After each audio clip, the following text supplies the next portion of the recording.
कि पिया घरे आई है आ डोली में ले जाई है, तू जानी घबराई है हो।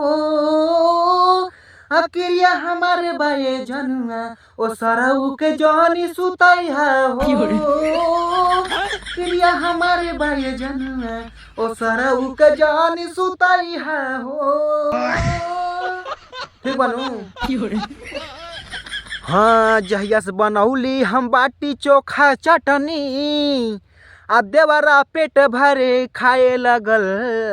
जहिया से बनौली चोखा चटनी, आ देवरा पेट भरे खाए लगल। जहिया से चढ़ल बाटे हो ठंडी, जहिया से चढ़ल बाटे हो ठंडी, देवर साला हमसे मऊ गाए लगल। देवर साला हमसे मऊ गाए लगल, देवर साला हमसे मऊ गाए लगल। बड़ा छिनारा बा। हाँ जियत शरीरिया जियान लागे घोरी रे, कि जियत शरीरिया जियान लागे घोरी रे। आ तोरा ई लइकवा दचिया रे लागे गोरी रे, तोरा उ लइकवा बिलारे लागे गोरी रे। हाँ बड़ा का कर दिमाग खराब लगा के देख के पापा पापा कहे लगा। अरे हाले का कही सबसे ऊ है साफ कहता, अरे हाले का कही सबसे ऊ है साफ कहता। ए जनुआ तोरे लइकवा हमके पापा कहता, ए जनुआ तोरे लइकवा हमके पापा कहता। जब देखो कहला पापा 10 रुपया दे दा।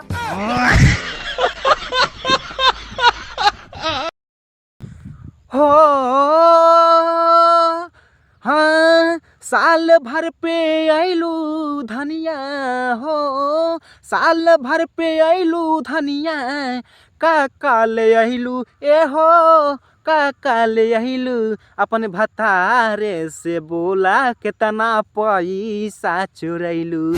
हाँ बोला ये करे जा कितना पैसा तू चुरैलू। हम तो जानते का झुमका बनवाई ले बोलना भर के। हाँ हाँ गवना करा के लैला सबके बता के लैला, गवना करा के लैला सबके बता के लैला। बड़का खेला कर बिया हो ए रामा मेहरी पिया कर बिया हो, ए रामा जी मेहरी पिया कर बिया हो। डबल दारू पिया दिया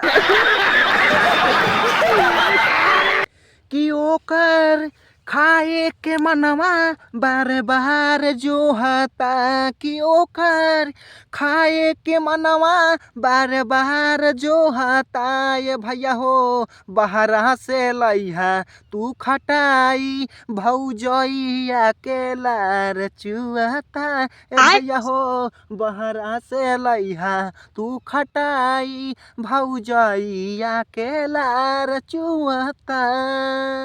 लड़का पर दवे वाला बा। हाँ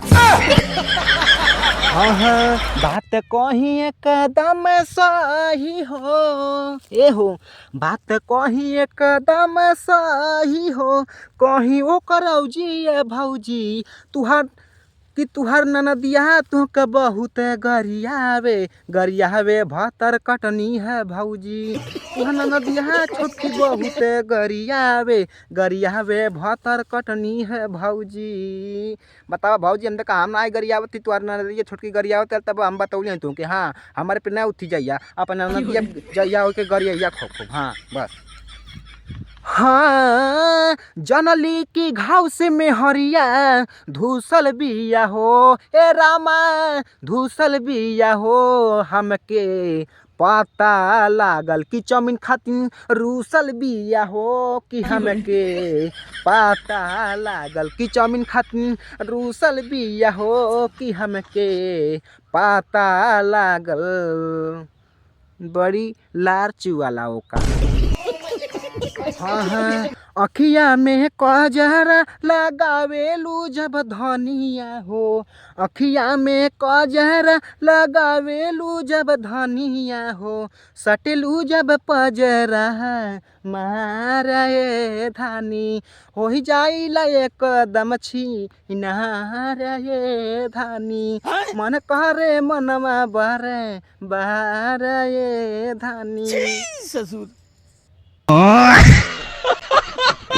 हाँ हाँ कजरा मोहब्बत वाली लीलगाहिनी मटकी के जाली मारेलू जब नए नहा से बार अब फाटी जाला दीवारन के गान। करे माई का पोंछ उखाड़ नहीं था जब गाना गावत ही तो चिल्लाए लगाता करे मौसी पोंछ उखाड़ गिलासे से पानी देवा गिलासे से है तोरी मौसी पोंछ उखाड़ो। देखा भौजी तू आ छोटकी नदिया ने तुमके गरियावत रही है कैसी गरियावत रही है ला सुना बात कहीं एकदम सही हो ए भौजी बात कहीं एकदम सही हो कहीं ओकर औजी ए भौजी तुहन नदिया तुहके बहुत गरियावे भतर कटनी है भौजी तुह छोटकी नदिया तुहके बहुत गरियावे भतर कटनी है भौजी। हाँ भौजी हम सही सही कहा थे देखा उखाड़ थी बथुआ हम तुमको सही सही बताओ।